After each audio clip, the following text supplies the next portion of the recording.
Dito tayo mag-interview tayo sa itong tao dito guys na matagal na siyang nanirahan dito sa bahay na to. So dito tayo dadaan.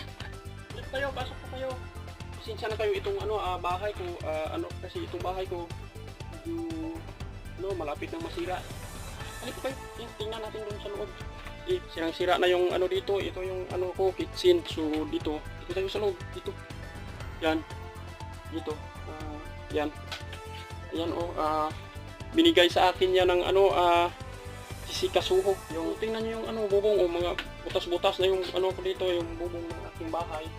Sira-sira na yan diyan yung yan diyan sala. So ako'y nangangailangan ng tulong kung sino gustong makatulong sa akin. So yan yung aking kabuhayan Inaararo ko yan araw-araw kasi bata pa lang ako.